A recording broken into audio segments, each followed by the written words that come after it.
Nota de contraportada. En la tercera hornacina del altar mayor, del lado del Evangelio, allí estaba la noticia. La lápida saltó en pedazos al primer golpe de la piocha, y una cabellera viva de un color de cobre intenso se derramó fuera de la cripta. El maestro de obra quiso sacarla completa con la ayuda de sus obreros, y cuanto más tiraban de ella, más larga y abundante parecía, hasta que salieron las últimas hebras, todavía prendidas a un cráneo de niña. En la hornacina no quedan nada más que unos huesecillos menudos y dispersos, y en la lápida de cantería carcomida por el salitre solo era legible un nombre sin apellidos: Sierva María de todos los ángeles.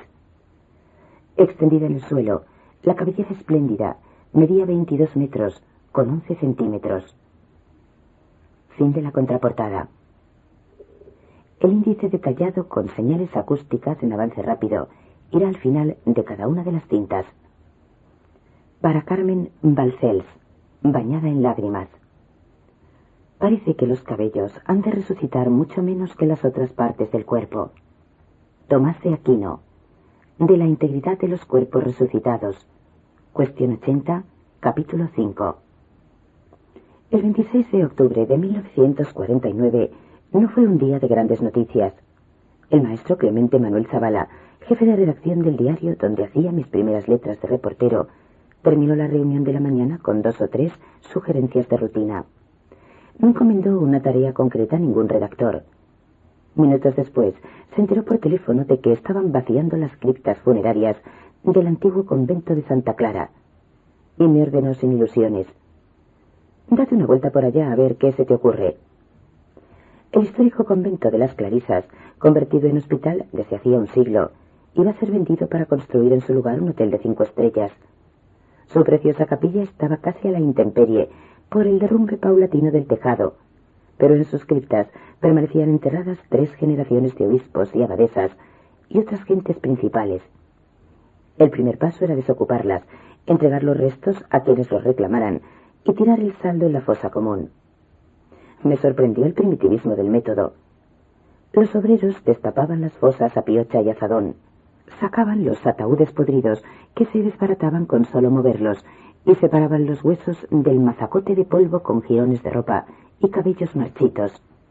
Cuanto más ilustre era el muerto, más arduo era el trabajo, porque había que escarbar en los escombros de los cuerpos y cerner muy finos sus residuos para rescatar las piedras preciosas y las prendas de orfebrería. El maestro de obra copiaba los datos de la lápida en un cuaderno de escolar, ordenaba los huesos en montones separados y ponía la hoja con el nombre encima de cada uno para que no se confundieran. Así que mi primera visión, al entrar en el templo, fue una larga fila de montículos de huesos, recalentados por el bárbaro sol de octubre que se metía a chorros por los portillos del techo, y sin más identidad que el nombre escrito a lápiz en un pedazo de papel. Casi medio siglo después, siento todavía el estupor que me causó aquel testimonio terrible del paso arrasador de los años. Allí estaban, entre otros muchos, un virrey del Perú y su amante secreta, don Toribio de Cáceres y Virtudes, obispo de esta diócesis, varias abadesas del convento, entre ellas la madre Josefa Miranda, y el bachiller en artes don Cristóbal de Eraso, que había consagrado media vida a fabricar los artesonados. Había una cripta cerrada con la lápida del segundo marqués de Casalduero, don Ignacio de Alfaro y Dueñas, pero cuando la abrieron se vio que estaba vacía y sin usar. En cambio, los restos de su marquesa, doña Olaya de Mendoza, estaban con su lápida propia en la cripta vecina. El maestro de obra no le dio importancia. Era normal que un noble criollo hubiera aderezado su propia tumba y que lo hubieran sepultado en otra. En la tercera hornacina del altar mayor, del lado del Evangelio, allí estaba la noticia. La lápida saltó en pedazos al primer golpe de la piocha y una cabellera viva de un color de cobre intenso se derramó fuera de la cripta. El maestro de obra quiso sacarla completa con la ayuda de sus obreros, y cuanto más tiraban de ella, más larga y abundante parecía, hasta que salieron las últimas hebras todavía prendidas a un cráneo de niña. En la hornacina no quedó nada más que unos huesecillos menudos y dispersos, y en la lápida de cantería carcomida por el salitre solo era legible un nombre sin apellidos: Sierva María de todos los ángeles. Extendida en el suelo, la cabellera espléndida medía 22 metros con 11 centímetros.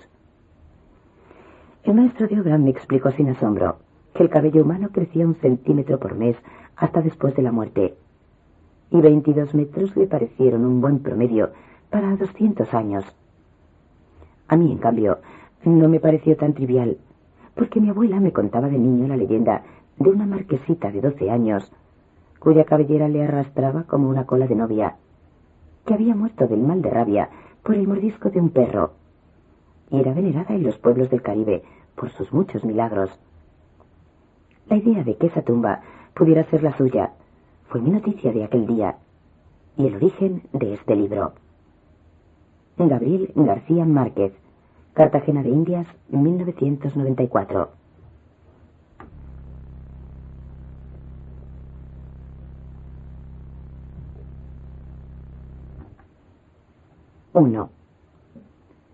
Un perro cenizo con un lucero en la frente irrumpió en los vericuetos del mercado el primer domingo de diciembre.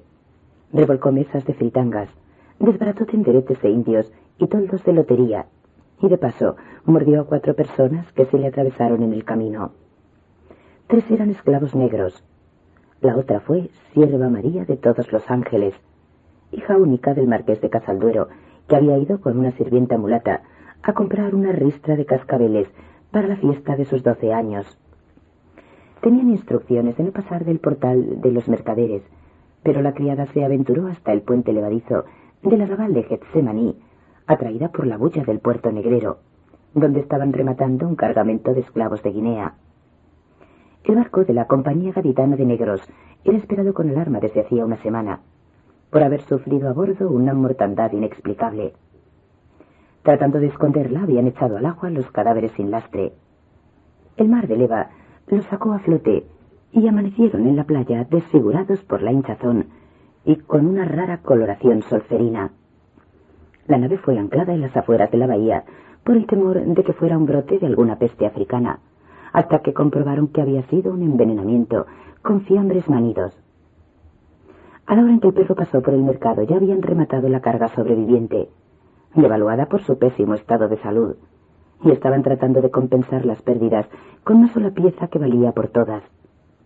Era una cautiva abisinia, con 7 cuartas de estatura, embadurnada de melaza de caña en vez del aceite comercial de rigor, y de una hermosura tan perturbadora que parecía mentira.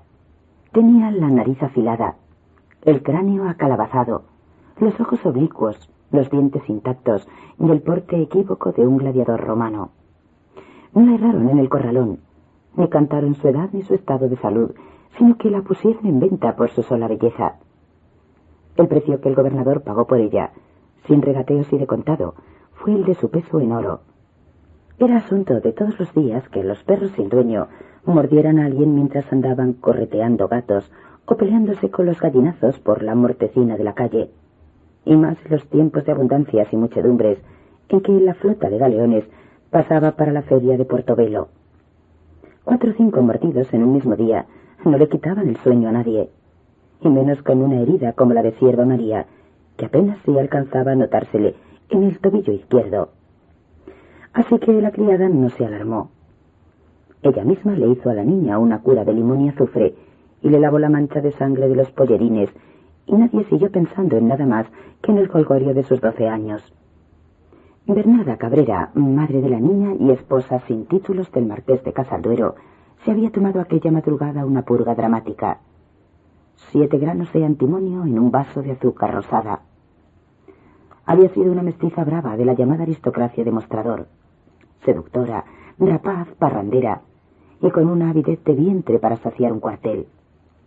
Sin embargo, en pocos años se había borrado del mundo por el abuso de la miel fermentada y las tabletas de cacao.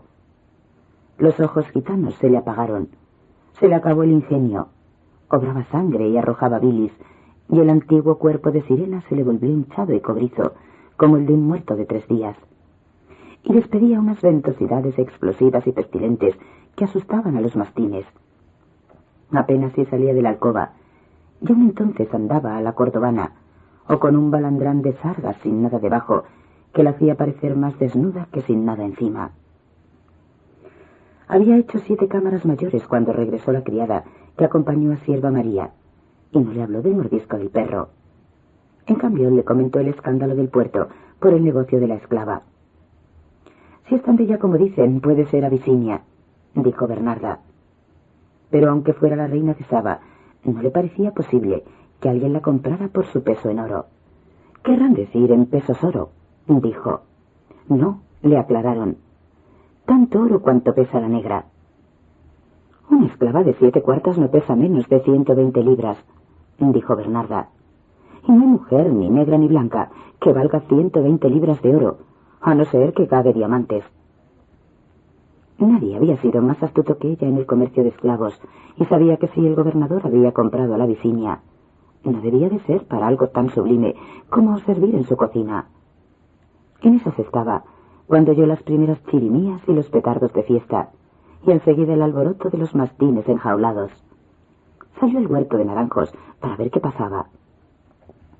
Don Ignacio de Alfaro y Dueñas, segundo marqués de Casalduero y señor del Darién, también había oído la música desde la hamaca de la siesta, que colgaba entre 2 naranjos del huerto.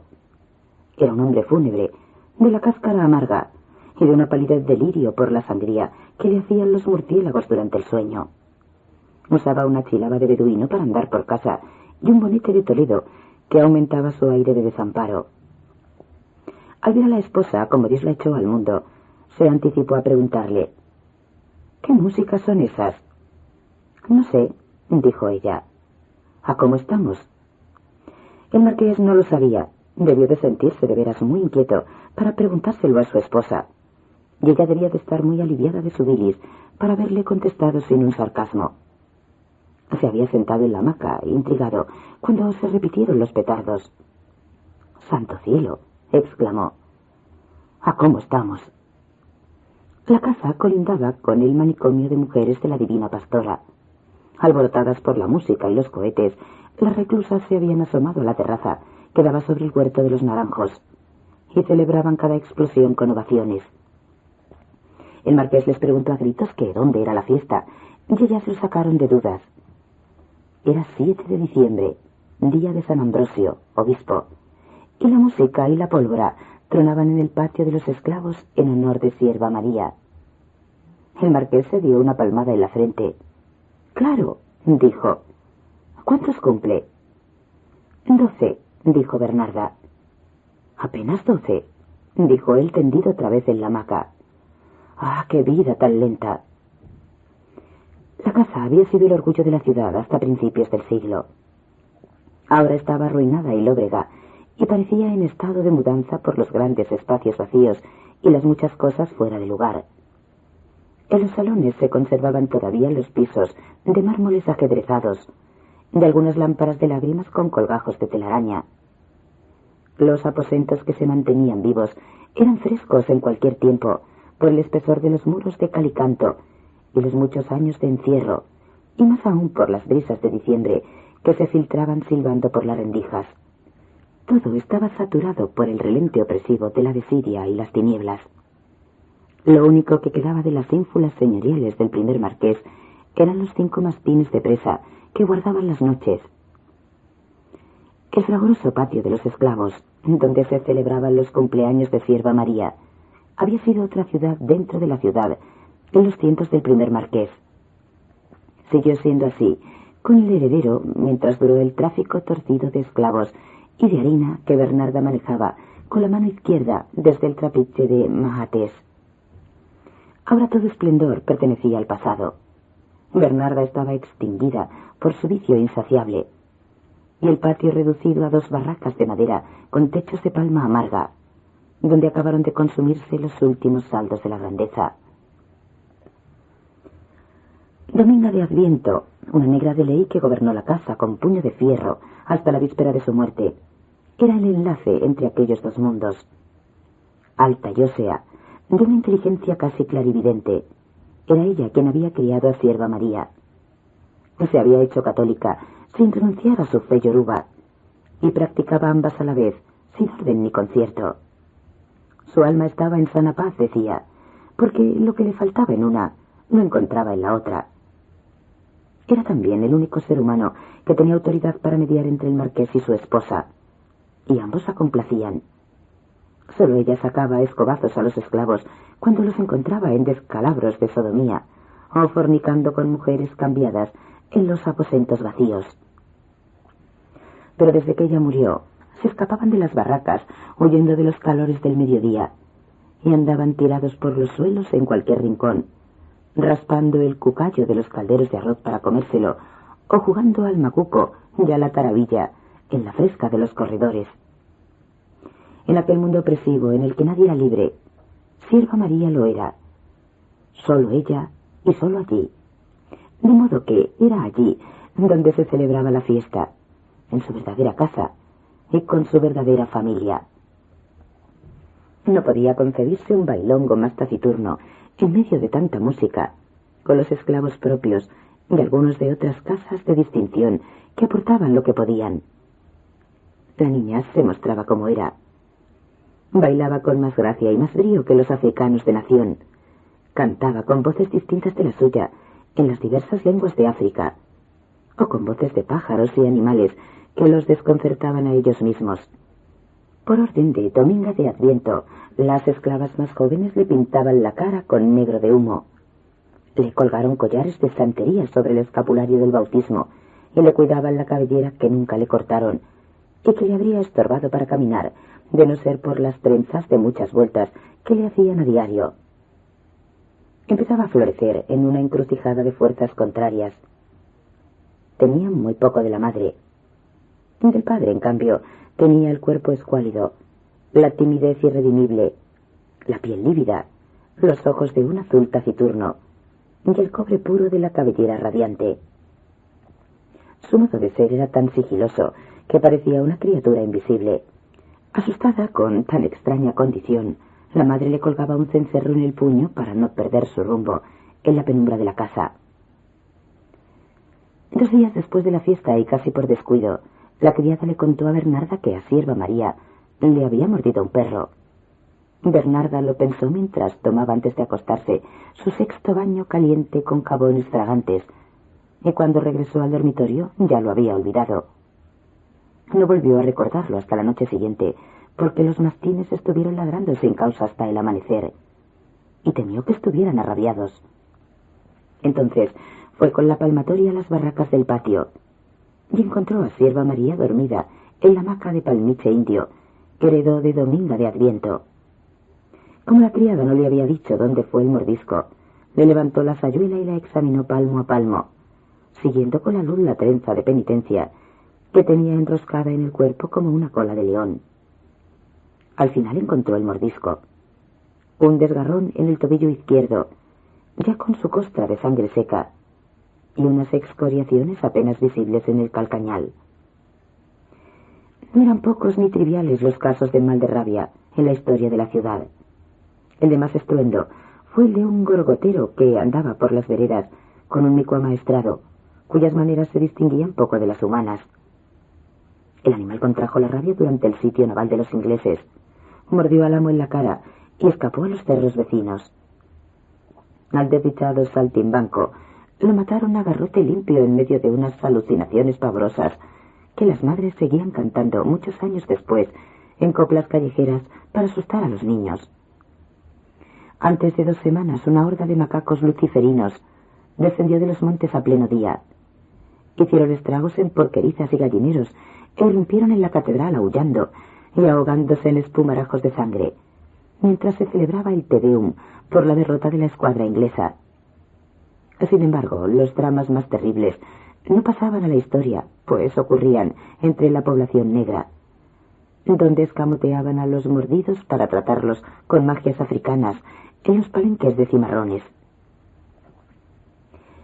A pesar de tantos escarmientos, ni blancos, ni negros, ni indios pensaban en la rabia, ni en ninguna de las enfermedades de incubación lenta, mientras no se revelaban los primeros síntomas irreparables. Bernarda Cabrera procedió con el mismo criterio.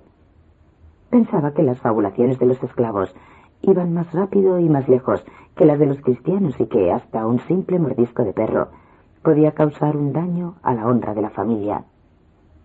Tan segura estaba de sus razones que ni siquiera le mencionó el asunto al marido, ni volvió a recordarlo hasta el domingo siguiente, cuando la criada fue sola al mercado y vio el cadáver de un perro colgado de un almendro, para que se supiera que había muerto del mal de rabia. Le bastó una mirada para reconocer el lucero en la frente y la pelambre cenicienta del que mordió a Sierva María. Sin embargo, Bernarda no se preocupó cuando se lo contaron. No había de qué. La herida estaba seca, no quedaba ni rastro de las excoriaciones. Diciembre había empezado mal, pero pronto recuperó sus tardes de amatista y sus noches de brisas locas. La Navidad fue más alegre que en otros años por las buenas noticias de España. Pero la ciudad no era la de antes. El mercado principal de esclavos se había trasladado a La Habana, y los mineros y hacendados de estos reinos de tierra firme preferían comprar su mano de obra de contrabando y a menor precio en las Antillas inglesas. De modo que había dos ciudades, una alegre y multitudinaria durante los 6 meses en que permanecían en puerto los galeones, y otra soñolienta en el resto del año, a la espera de que regresaran. No volvió a saberse nada de los mordidos hasta principios de enero, cuando una india andariega, conocida con el nombre de Sagunta, tocó a la puerta del marqués a la hora sagrada de la siesta. Era muy vieja y andaba descalza a pleno sol, con un bordón de carrito y envuelta de pies a cabeza en una sábana blanca. Tenía la mala fama de ser remienda virgos y abortera, aunque la compensaba con la buena de conocer secretos de indios para levantar desahuciados. El marqués la recibió de mala gana, de pie en el zaguán, y demoró en entender lo que quería, pues era una mujer de gran parsimonia y circunloquios enrevesados. Dio tantas vueltas y revueltas para llegar al asunto que el marqués perdió la paciencia. «Sea lo que sea, dígamelo sin más latines», le dijo. «Estamos amenazados por una peste de mal de rabia», dijo Sagunta, «y yo soy la única que tengo las llaves de San Huberto, patrono de los cazadores y sanador de los arrabiados». «No veo el porqué de una peste», dijo el marqués. «No hay anuncios de cometas ni eclipses que yo sepa, ni tenemos culpas tan grandes como para que Dios se ocupe de nosotros». Sagunta le informó que en marzo habría un eclipse total de sol, y le dio noticias completas de los mordidos el primer domingo de diciembre. 2 habían desaparecido, sin duda escamoteados por los suyos para tratar de hechizarlos, y un tercero había muerto del mal de rabia en la segunda semana. Había un cuarto que no fue mordido sino apenas salpicado por la baba del mismo perro, y estaba agonizando en el hospital del amor de Dios. El alguacil mayor había hecho envenenar a un centenar de perros sin dueño en lo que iba del mes. En una semana más no quedaría uno vivo en la calle. «De todos modos, no sé qué tenga yo que ver con eso», dijo el marqués, «y menos a una hora tan extraviada». «Su niña fue la primera mordida», dijo Sagunta. El marqués le dijo con una gran convicción: «Si así fuera, ya habría sido el primero en saberlo». Creía que la niña se sentía bien y no le parecía posible que algo tan grave le hubiera ocurrido sin que él lo supiera. Así que dio la visita por terminada y se fue a completar la siesta. No obstante, esa tarde buscó a Sierva María en los patios del servicio. Estaba ayudando a desollar conejos, con la cara pintada de negro, descalza y con el turbante colorado de las esclavas. Le preguntó si era verdad que le había mordido un perro, y ella le contestó que no, sin la menor duda. Pero Bernarda se lo confirmó esa noche. El marqués, confundido, preguntó: «¿Y por qué Sierva lo niega?» «Porque no hay modo de que diga una verdad ni por hierro», dijo Bernarda. «Entonces hay que proceder», dijo el marqués, «porque el perro tenía el mal de rabia». «Al contrario», dijo Bernarda, «más bien el perro debió morir por morderla a ella. Eso fue por diciembre, y la muy descarada está como una flor». Ambos siguieron atentos a los rumores crecientes sobre la gravedad de la peste, y aun contra sus deseos tuvieron que conversar otra vez sobre asuntos que les eran comunes, como en los tiempos en que se odiaban menos. Para él era claro. Siempre creyó que amaba a la hija, pero el miedo al mal de rabia lo obligaba a confesarse que se engañaba a sí mismo por comodidad. Bernarda, en cambio, no se lo preguntó siquiera, pues tenía plena conciencia de no amarla, ni de ser amada por ella, y ambas cosas le parecían justas. Mucho del odio que ambos sentían por la niña era por lo que ella tenía del uno y del otro.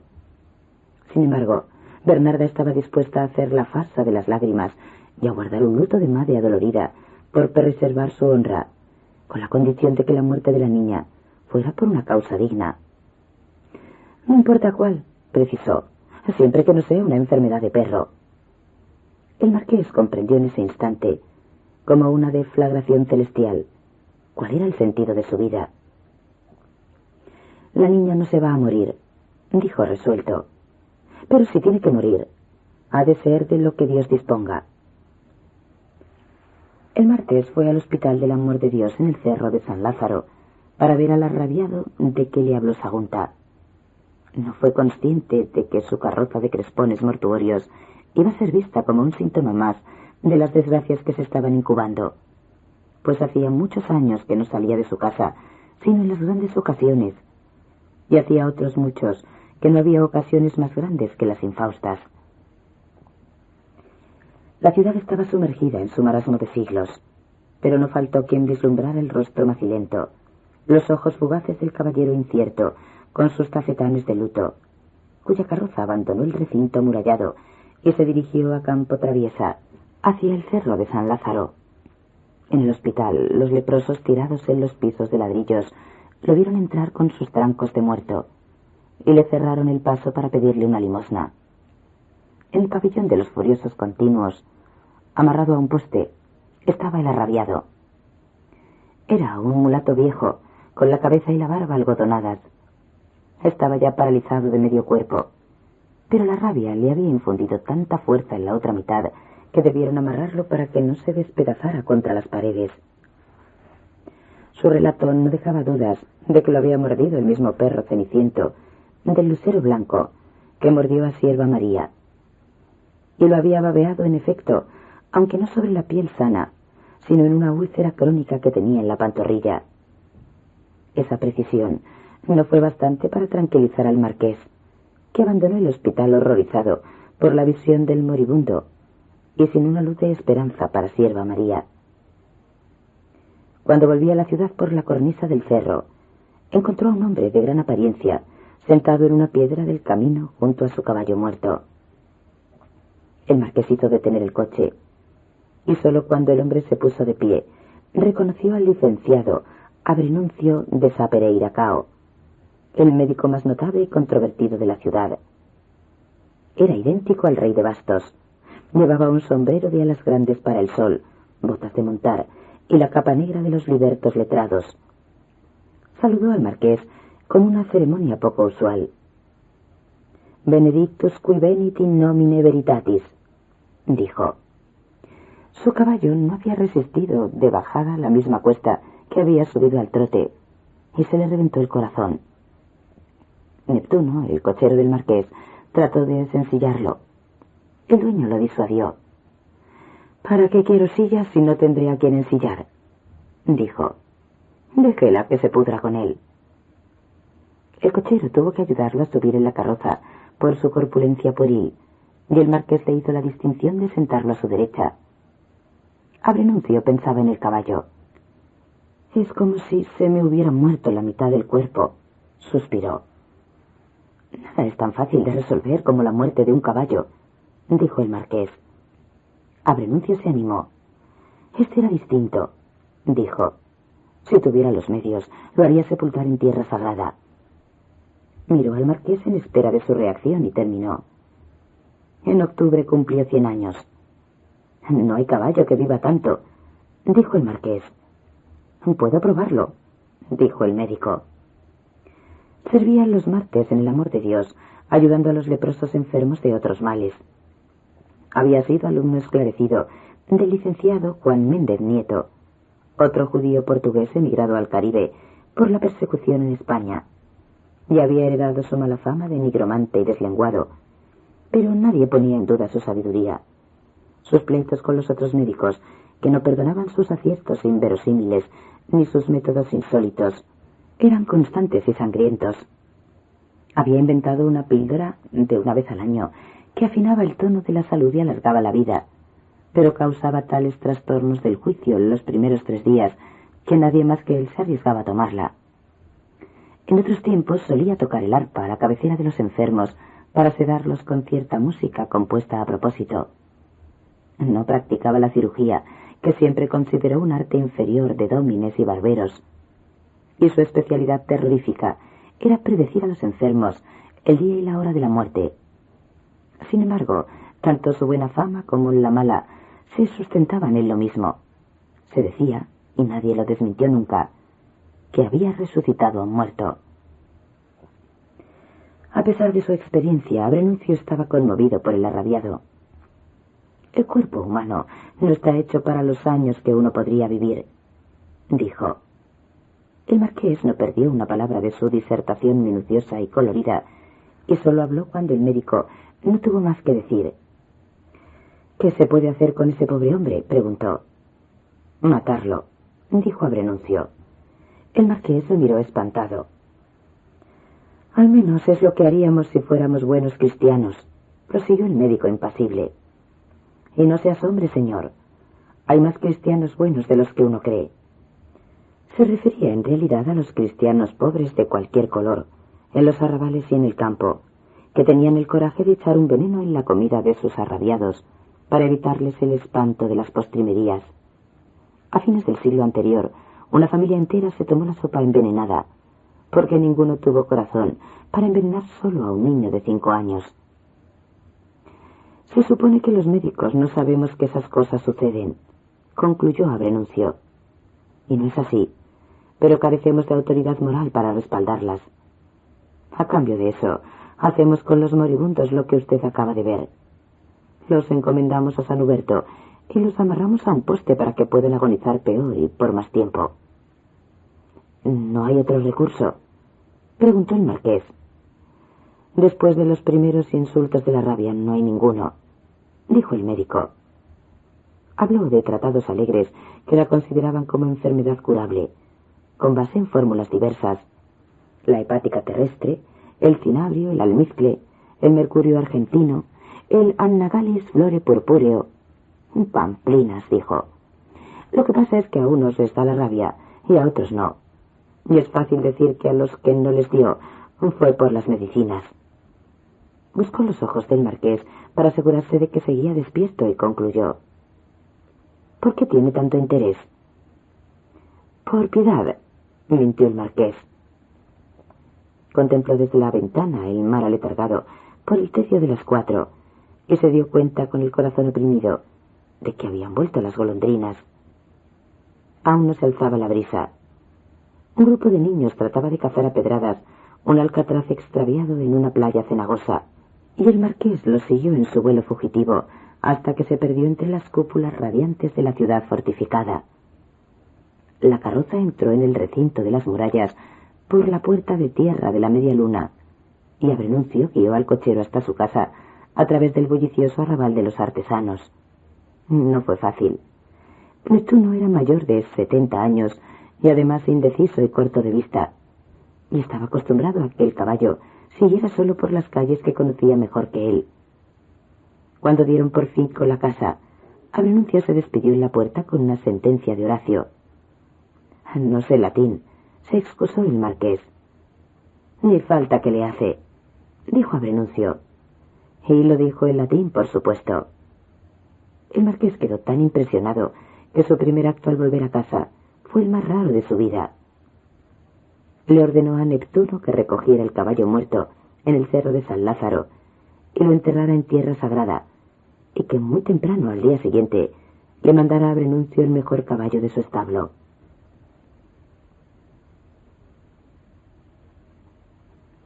Después del alivio efímero de las purgas de antimonio, Bernarda se aplicaba lavativas de consuelo hasta 3 veces al día para sofocar el incendio de sus vísceras, o se sumergía en baños calientes con jabones de olor hasta 6 veces para templar los nervios.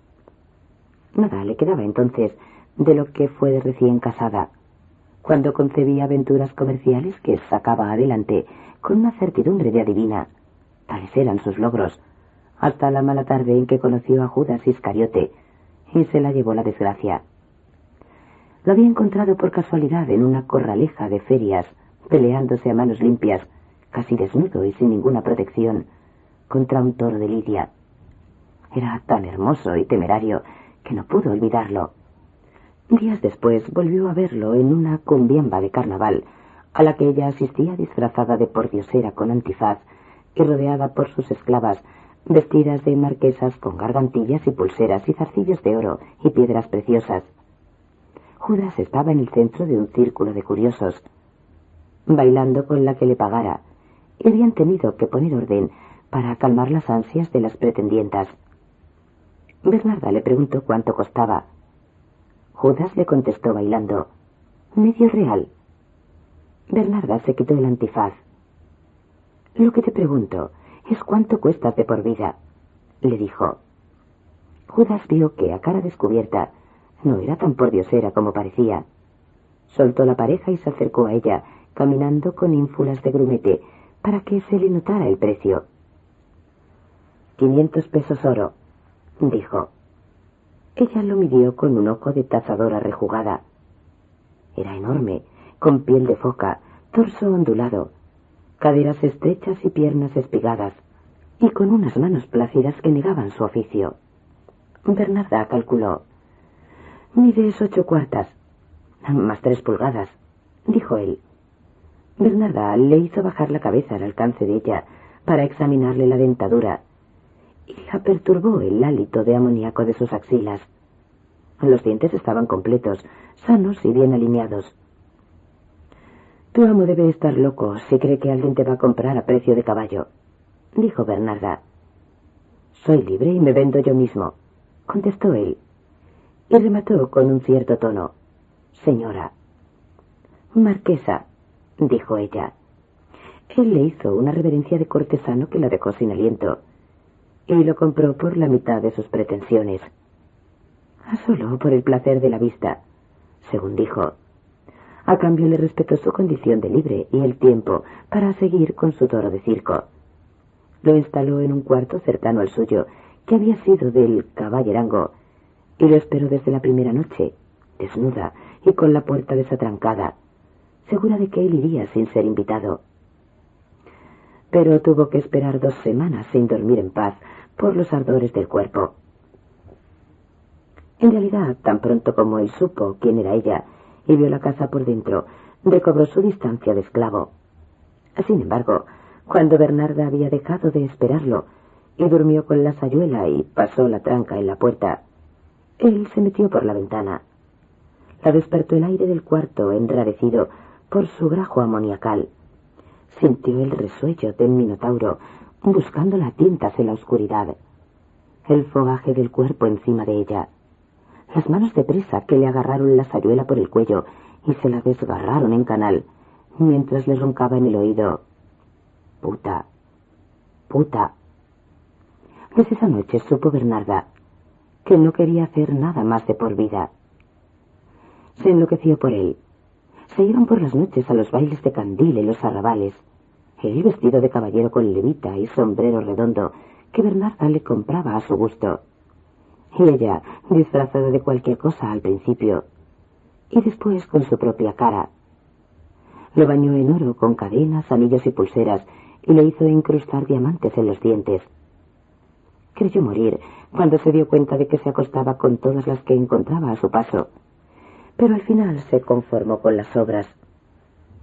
Fueron los tiempos en que Dominga de Adviento entró en su dormitorio a la hora de la siesta, creyendo que Bernarda estaba en el trapiche, y los sorprendió en pelotas haciendo el amor por el suelo. La esclava se quedó más deslumbrada que atónita, con la mano en la aldaba. «No te quedes ahí como una muerta», le gritó Bernarda.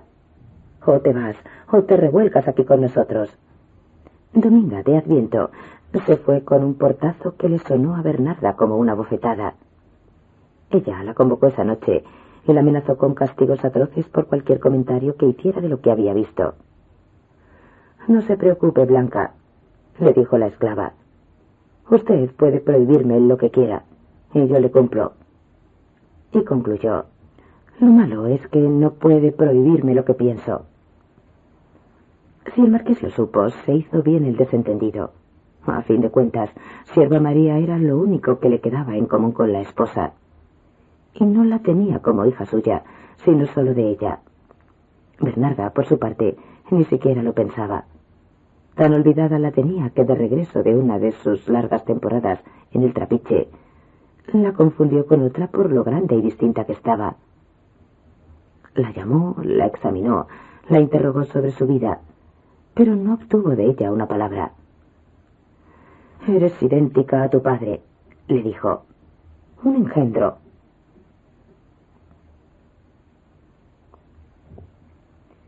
Ese seguía siendo el ánimo de ambos, el día en que el marqués regresó del hospital del amor de Dios, y le anunció a Bernarda su determinación de asumir con mano de guerra las riendas de la casa. Había en su premura un algo frenético que dejó a Bernarda sin réplica.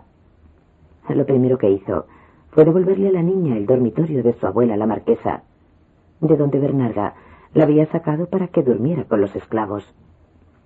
El esplendor de antaño seguía intacto bajo el polvo. La cama imperial que la servidumbre creía de oro por el brillo de sus cobres, el mosquitero de gasas de novia, las ricas vestiduras de pasamanería, el lavatorio de alabastro con numerosos pomos de perfumes y aceites alineados en un orden marcial sobre el tocador, el beque portátil, la escupidera y el vomitorio de porcelana, el mundo ilusorio que la anciana, baldada por el reumatismo, había soñado para la hija que no tuvo y la nieta que nunca vio. Mientras las esclavas resucitaban el dormitorio, el marqués se ocupó de poner su ley en la casa. Espantó a los esclavos que dormitaban a la sombra de las arcadas y amenazó con azotes y ergástulas a los que volvieran a hacer sus necesidades en los rincones o jugaran a suerte y azar en los aposentos clausurados. No eran disposiciones nuevas. Se habían cumplido con mucho más rigor cuando Bernarda tenía el mando y Dominga de Adviento lo imponía, y el marqués se regodeaba en público de su sentencia histórica: en mi casa se hace lo que yo obedezco. Pero cuando Bernarda sucumbió a los tremedales del cacao y Dominga de Adviento murió, los esclavos volvieron a infiltrarse con gran sigilo, primero las mujeres con sus crías, para ayudar en oficios menudos, y luego los hombres ociosos en busca de la fresca de los corredores. Aterrada por el fantasma de la ruina, Bernarda los mandaba a que se ganaran la comida mendigando en la calle. En una de sus crisis decidió manumitirlos, salvo a los 3 o 4 del servicio doméstico, pero el marqués se opuso con una sinrazón. Si han de morirse de hambre, es mejor que se mueran aquí y no por esos andurriales. No se atuvo a fórmulas tan fáciles cuando el perro mordió a Sierva María. Invistió de poderes al esclavo, que le pareció de más autoridad y mayor confianza, y le impartió instrucciones cuya dureza escandalizó a la misma Bernarda. A la primera noche, cuando la casa estaba ya en orden por primera vez desde la muerte de Dominga de Adviento, encontró a Sierva María en la barraca de las esclavas, entre media docena de jóvenes negras que dormían en hamacas entrecruzadas a distintos niveles. Las despertó a todas para impartir las normas del nuevo gobierno. Desde esta fecha la niña vive en la casa, les dijo, y sépase aquí y en todo el reino que no tiene más que una familia, y es solo de blancos. La niña resistió cuando él quiso llevarla en brazos al dormitorio, y tuvo que hacerle entender que un orden de hombres reinaba en el mundo. Ya en el dormitorio de la abuela, mientras le cambiaba el refajo de lienzo de las esclavas por una camisa de noche, no logró de ella una palabra. Bernarda los vio desde la puerta. El marqués sentado en la cama, luchando con los botones de la camisa de dormir, que no pasaban por los ojales nuevos, y la niña de pie frente a él, mirándolo impasible. Bernarda no pudo reprimirse. «¿Por qué no se casan?», se burló.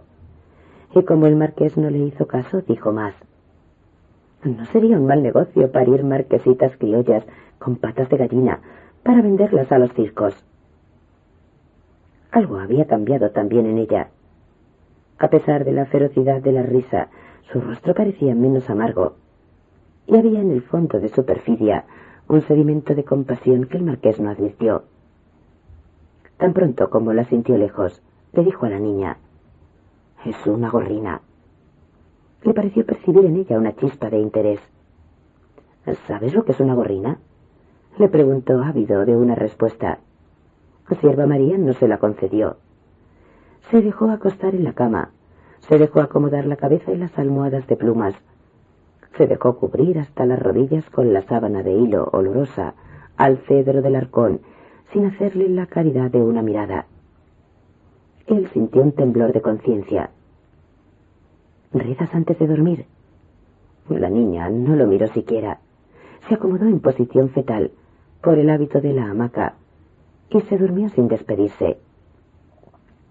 El marqués cerró el mosquitero con el mayor cuidado, para que los murciélagos no la sangraran dormida.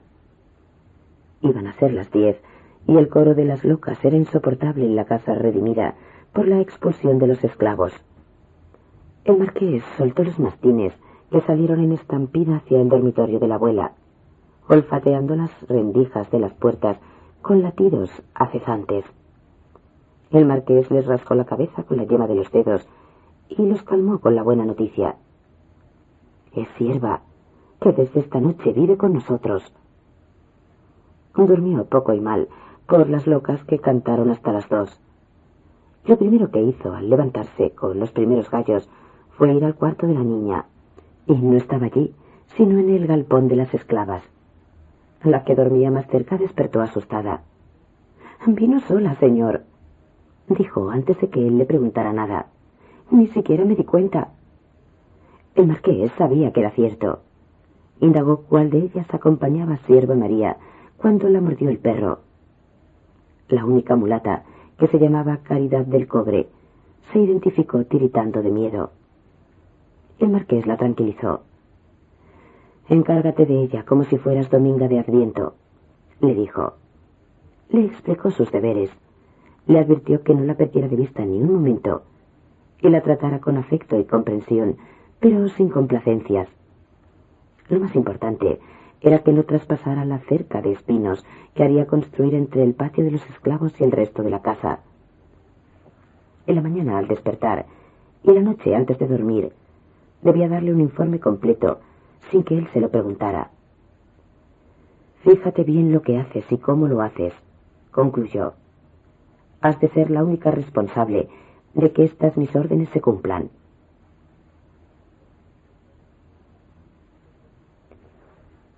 A las 7 de la mañana, después de enjaular los perros, el marqués fue a casa de Abrenuncio. El médico le abrió en persona, pues no tenía esclavos ni sirvientes.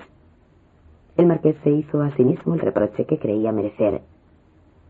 «Estas no son horas de visita», dijo. El médico le abrió el corazón, agradecido por el caballo que acababa de recibir.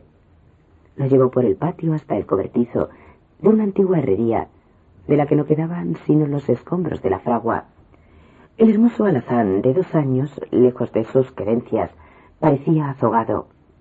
Abrenuncio lo aplacó con palmaditas en las mejillas, mientras le murmuraba al oído vanas promesas en latín. El marqués le contó que al caballo muerto lo habían enterrado en la antigua huerta del Hospital del Amor de Dios, consagrada como cementerio de ricos durante la peste del cólera. Abrenuncio se lo agradeció como un favor excesivo. Mientras hablaban, le llamó la atención que el marqués se mantuviera a distancia. Él le confesó que nunca se había atrevido a montar. «Temo tanto a los caballos como a las gallinas», dijo. «Es una lástima, porque la incomunicación con los caballos ha retrasado a la humanidad», dijo Abrenuncio. «Si alguna vez la rompiéramos, podríamos fabricar el centauro». El interior de la casa, iluminado por 2 ventanas abiertas a la mar grande, estaba arreglado con el preciosismo vicioso de un soltero empedernido. Todo el ámbito estaba ocupado por una fragancia de bálsamos que inducía a creer en la eficacia de la medicina. Había un escritorio en orden y una vidriera llena de pomos de porcelana con rótulos en latín. Relegada en un rincón estaba el arpa medicinal, cubierta en un polvo dorado. Lo más notorio eran los libros, muchos en latín, con lomos historiados. Los había en vitrinas y en estantes abiertos, o puestos en el suelo con gran cuidado, y el médico caminaba por los desfiladeros de papel con la facilidad de un rinoceronte entre las rosas. El marqués estaba abrumado por la cantidad. «Todo lo que se sabe debe de estar en este cuarto», dijo. «Los libros no sirven para nada», dijo Abrenuncio de buen humor. «La vida se me ha ido curando las enfermedades que causan los otros médicos con sus medicinas». Quitó un gato dormido de la poltrona principal, que era la suya, para que se sentara el marqués. Le sirvió un cocimiento de hierbas que él mismo preparó en el hornillo de Latanor, mientras le hablaba de sus experiencias médicas, hasta que se dio cuenta de que el marqués había perdido el interés. Así era. Se había levantado de pronto y le daba la espalda mirando por la ventana el mar huraño. Por fin, siempre de espaldas, encontró el valor para empezar. «El licenciado», murmuró. Abrenuncio no esperaba el llamado. «Ajá». «Bajo la gravedad del sigilo médico y solo para su gobierno. Le confieso que es verdad lo que dicen», dijo el marqués en un tono solemne. «El perro rabioso mordió también a mi hija». Miró al médico y se encontró con un alma en paz. «Ya lo sé», dijo el doctor, «y supongo que por eso ha venido a una hora tan temprana». «Así es», dijo el marqués, y repitió la pregunta que ya había hecho sobre el mordido del hospital. «¿Qué podemos hacer?» En vez de su respuesta brutal del día anterior, Abrenuncio pidió ver a Sierva María.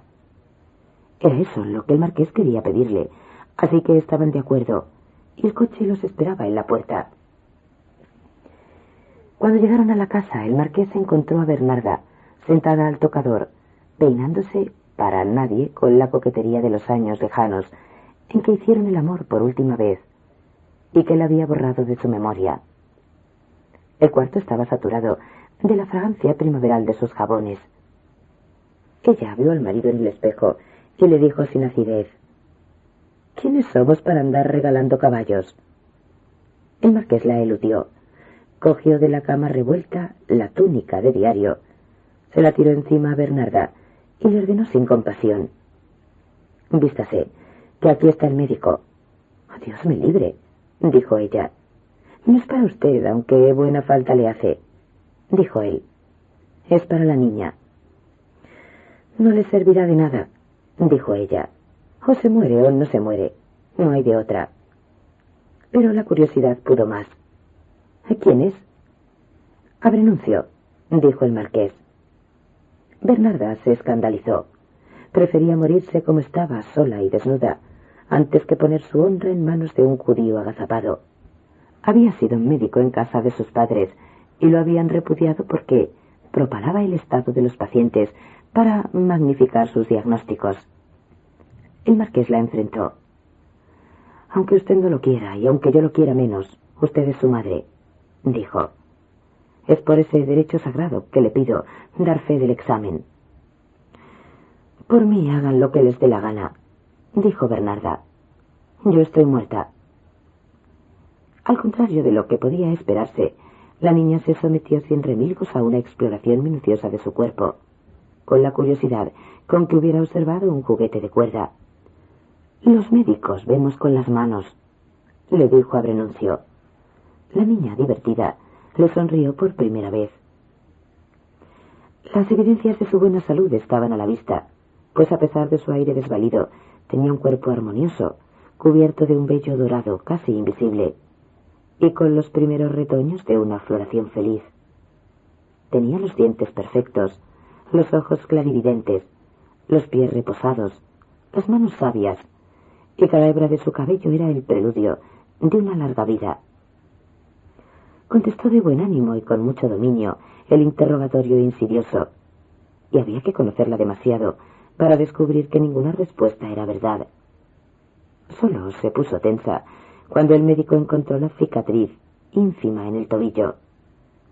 La astucia de Abrenuncio le salió adelante. ¿Te caíste? La niña afirmó sin pestañear. Del columpio. El médico empezó a conversar consigo mismo en latín. El marqués le salió al paso. Dígamelo en ladino. No es con usted, dijo Abrenuncio. Pienso en bajo latín.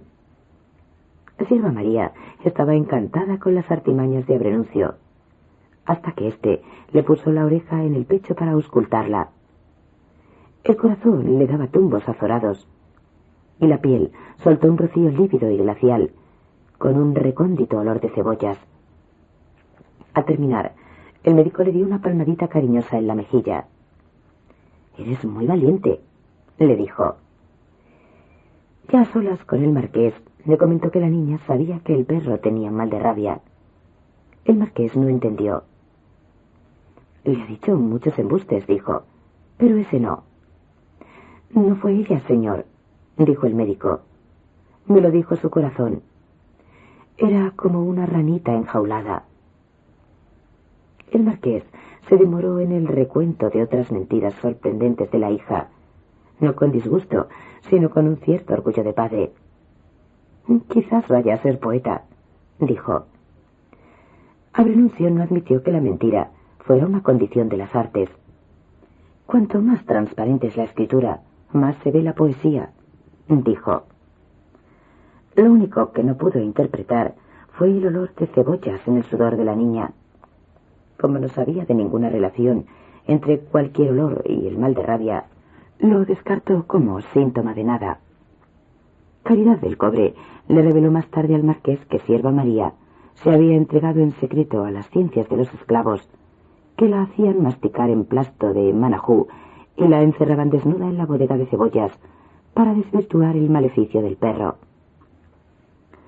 Abrenuncio no dulcificó el mínimo detalle de la rabia.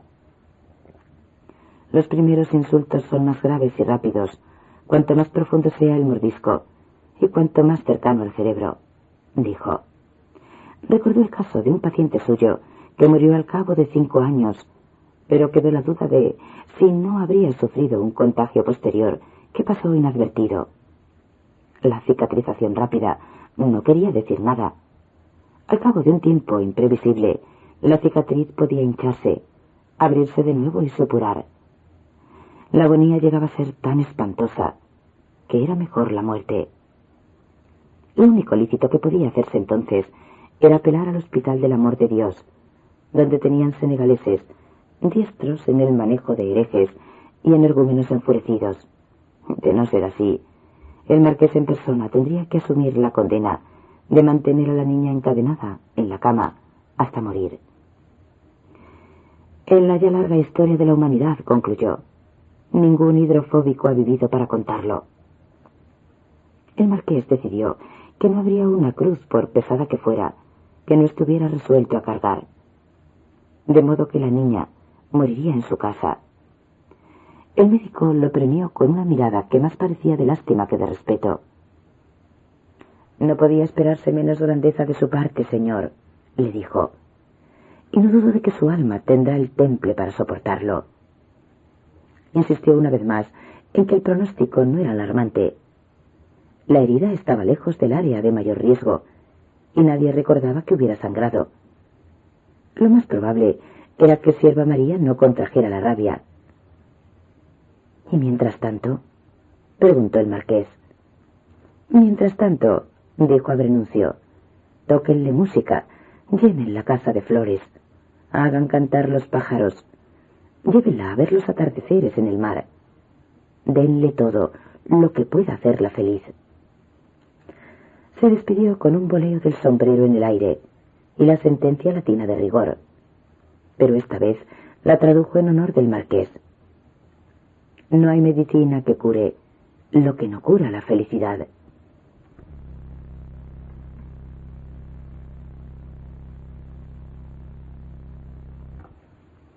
II.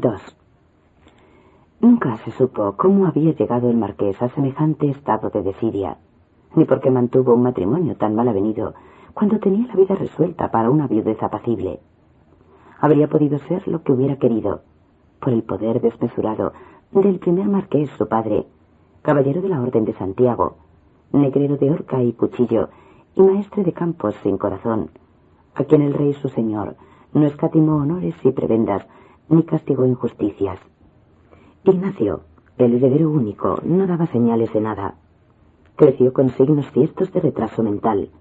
Fue analfabeto hasta la edad de merecer, y no quería a nadie.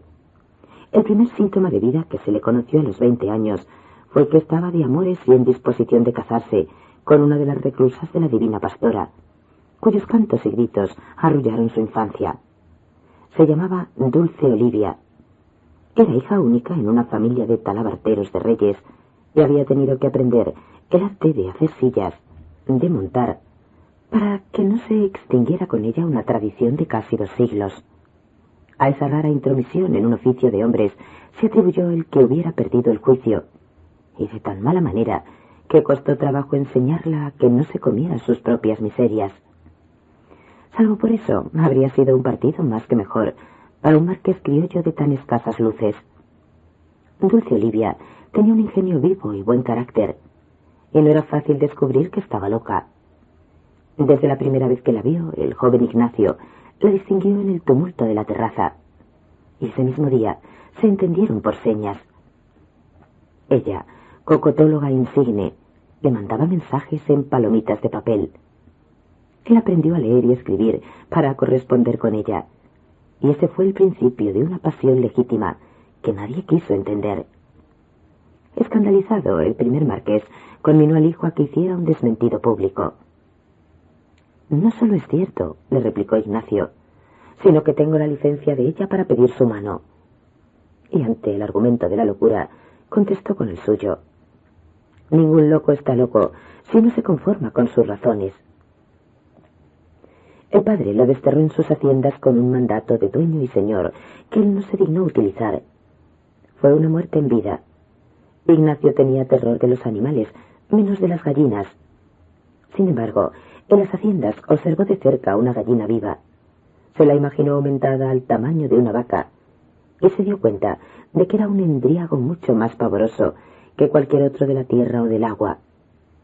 Sudaba frío en la oscuridad y despertaba sin aire en la madrugada por el silencio fantasmal de los potreros.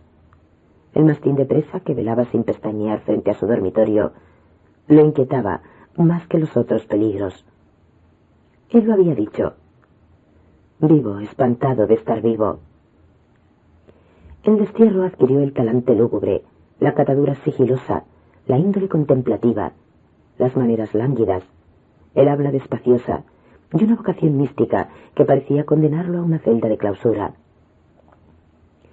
Al primer año de destierro lo despertó un fragor como de ríos crecidos, y era que los animales de la hacienda estaban abandonando sus dormideros a campo traviesa y en silencio absoluto, bajo la luna llena. Derribaban sin ruido cuanto les impidiera el paso en línea recta a través de dehesas y cañaverales, torrenteras y pantanos. Delante iban los hatos de ganado mayor y las caballerías de carga y de paso, y detrás los cerdos, las ovejas, las aves de corral, en una fila siniestra que desapareció en la noche.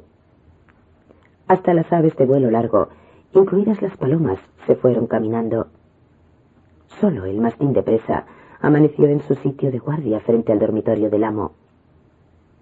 Ese fue el principio de la amistad casi humana que el marqués mantuvo con aquel y con los muchos mastines que le sucedieron en la casa. Desbordado por el terror en la edad desierta, Ignacio, el joven, renunció a su amor y se sometió a los designios del padre. A este no le bastó con el sacrificio del amor y le impuso la cláusula testamentaria de casarse con la heredera de un grande de España. Fue así como desposó en una boda de estruendo a doña Olalla de Mendoza, una mujer muy bella, de grandes y varios talentos, a la que mantuvo virgen para no concederle ni la gracia de un hijo. De resto, siguió viviendo como lo que siempre fue desde su nacimiento, un soltero inútil. Doña Olalla de Mendoza lo puso en el mundo. Iban a la misa mayor, más a mostrarse que a cumplir. Ella con basquiñas de muchos vuelos y mantos de resplandor, y la toca de encajes almidonados de las blancas de Castilla. y con un séquito de esclavas vestidas de seda y cubiertas de oro.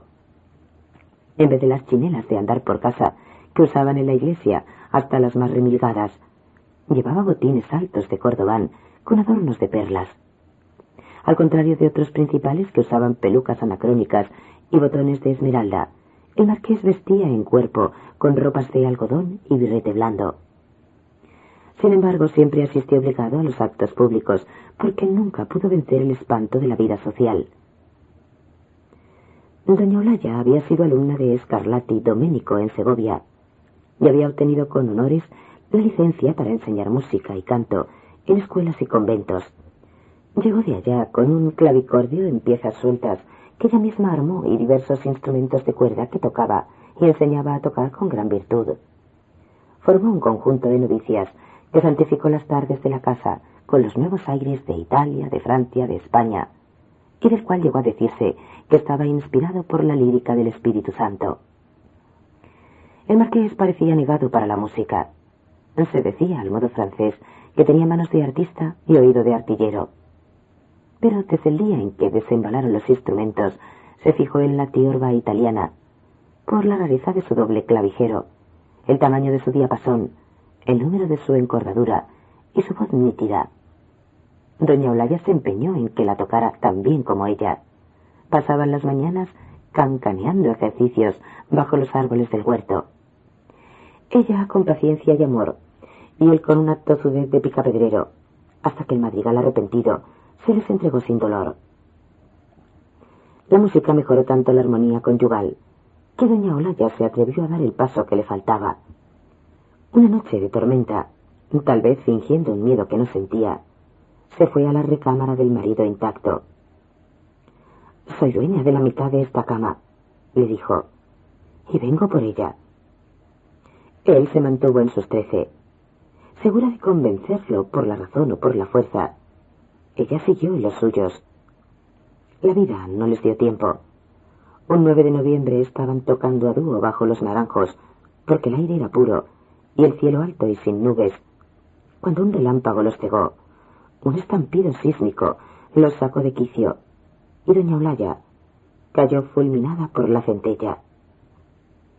La ciudad, sobrecogida, interpretó la tragedia como una deflagración de la cólera divina por una culpa inconfesable.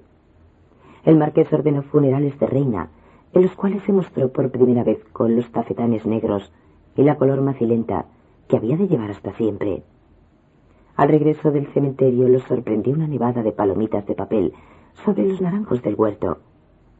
Atrapó una al azar, la deshizo y leyó: «Ese rayo era mío». Antes de terminar el novenario había hecho donación a la iglesia de los bienes materiales que sustentaron la grandeza del mayorazgo. Una hacienda de ganado en Mompox y otra en Ayapel, y 2000 hectáreas en Mahates, a solo 2 leguas de aquí, con varios hatos de caballos de monta y de paso, una hacienda de labranza y el mejor trapiche de la costa caribe. Sin embargo, la leyenda de su fortuna se fundaba en un latifundio inmenso y ocioso, cuyos linderos imaginarios se perdían en la memoria más allá de los pantanos de la Guaripa y los bajos de la Pureza hasta los manglares de Urabá. Lo único que conservó fue la mansión señorial con el patio de la servidumbre, reducido al mínimo, y el trapiche de Mahates. A Dominga de Adviento le entregó el gobierno de la casa. Al viejo Neptuno le mantuvo la dignidad de cochero que le concedió el primer marqués, y lo encargó de velar por lo poco que quedaba de la caballeriza doméstica. Por primera vez, solo en la tenebrosa mansión de sus mayores, apenas si podía dormir en la oscuridad, por el miedo congénito de los nobles criollos de ser asesinados por sus esclavos durante el sueño. Despertaba de golpe, sin saber si los ojos febriles que se asomaban por los tragaluces eran de este mundo o del otro. Iba en puntillas a la puerta, la abría de pronto y sorprendía a un negro que lo aguaitaba por la cerradura. Los sentía deslizarse con pasos de tigre por los corredores, desnudos y embadurnados de grasa de coco, para que no pudieran atraparlos. Aturdido por tantos miedos juntos, ordenó que las luces permanecieran encendidas hasta el amanecer. Expulsó a los esclavos que poco a poco se apoderaban de los espacios vacíos y llevó a la casa los primeros mastines amaestrados en artes de guerra. El portón se cerró.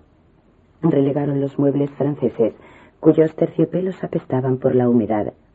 Vendieron los gobelinos y las porcelanas y las obras maestras de relojería, y se conformaron con hamacas de lampazo para entretener el calor en las recámaras desmanteladas.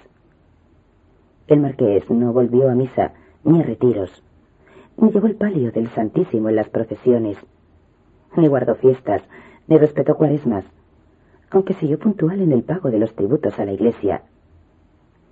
Se refugió en la hamaca, a veces en el dormitorio por los sopores de agosto, y casi siempre para la siesta, bajo los naranjos del huerto.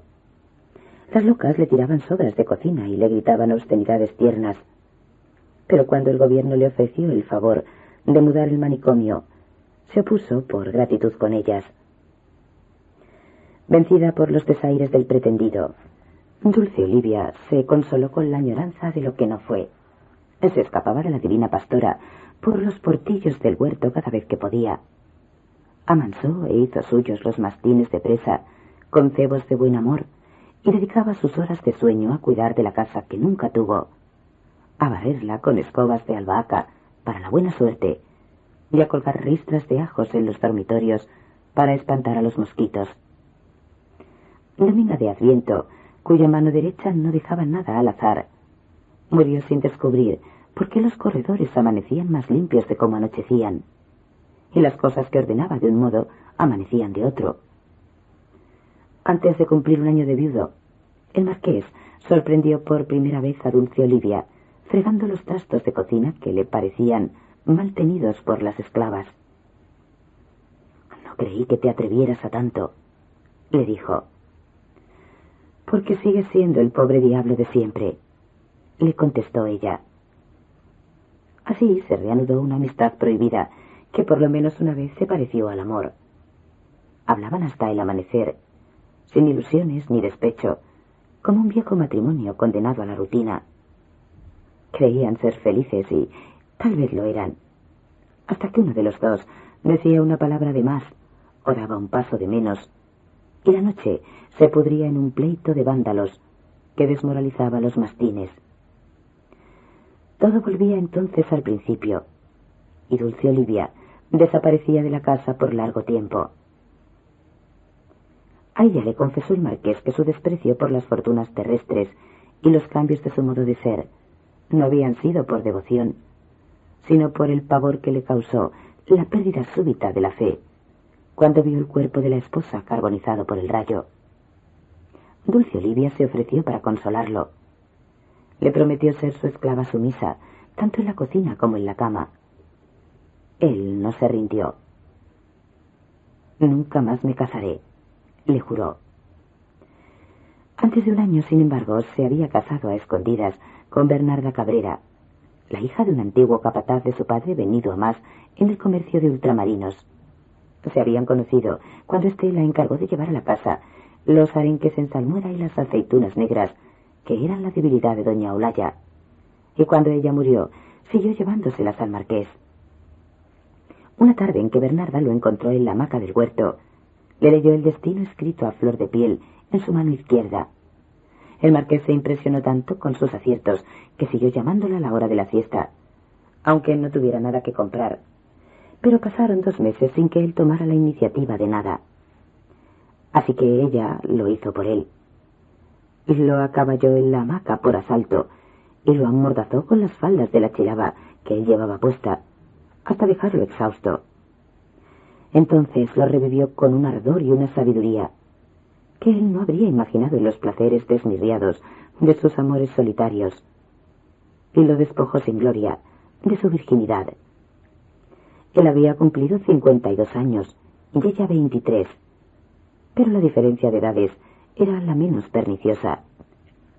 Siguieron haciendo el amor en la siesta, deprisa y sin corazón, a la sombra evangélica de los naranjos.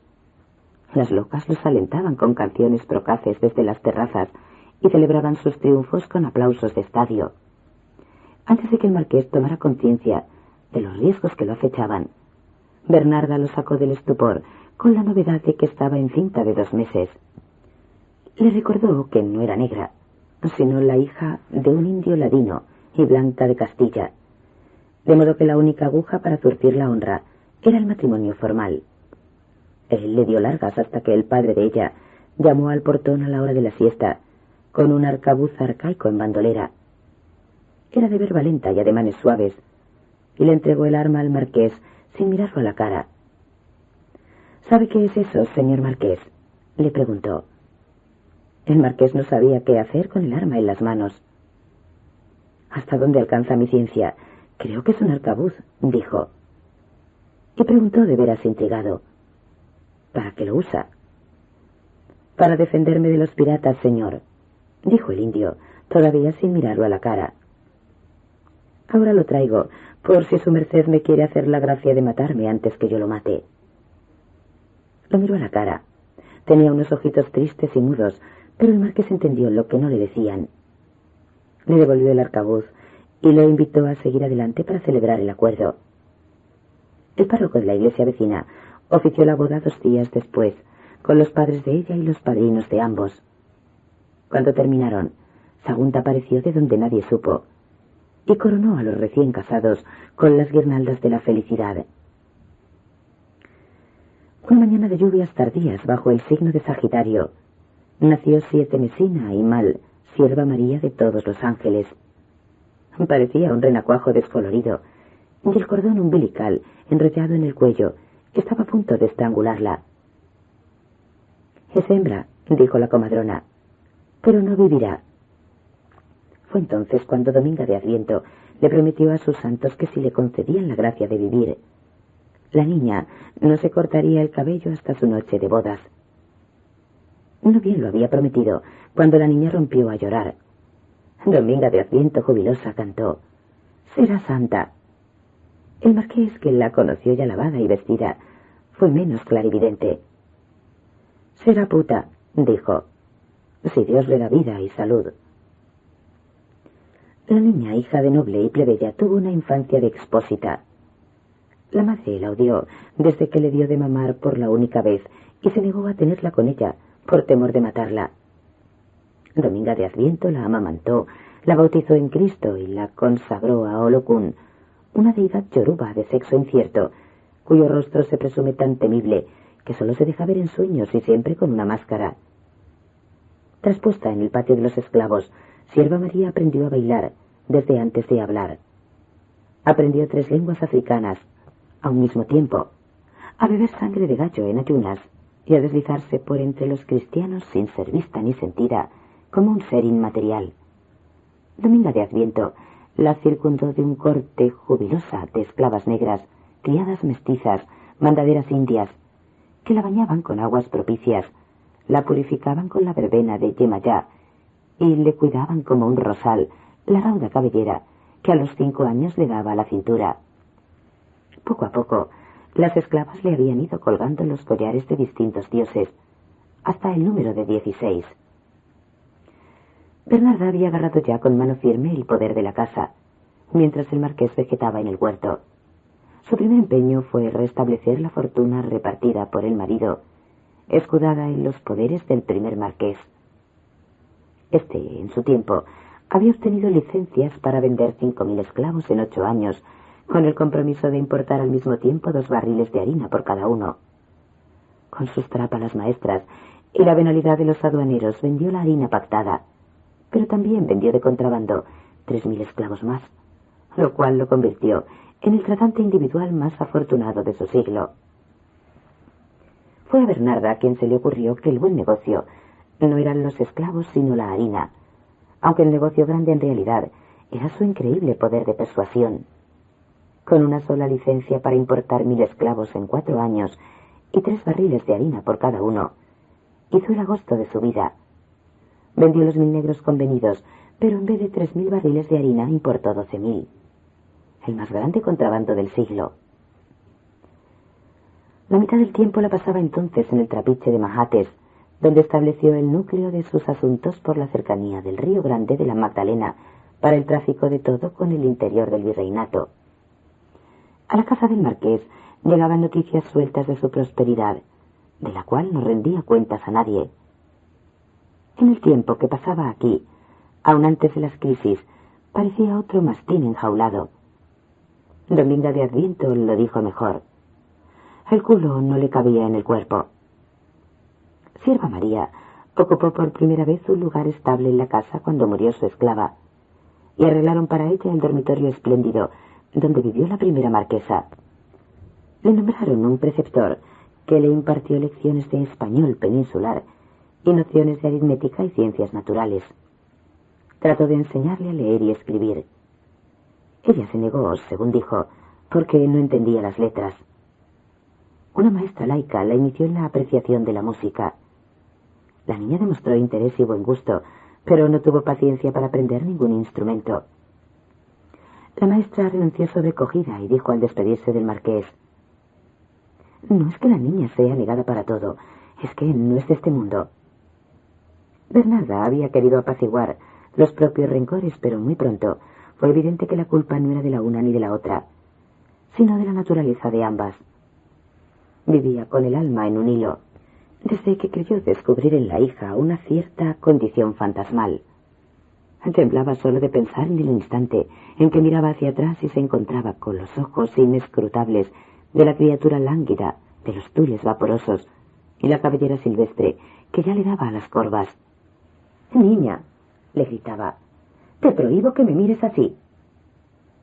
Cuando más concentrada estaba en sus negocios, sentía en la nuca el aliento sibilante de serpiente en acecho y daba un salto de pavor. «Niña», le gritaba, «haz ruido antes de entrar».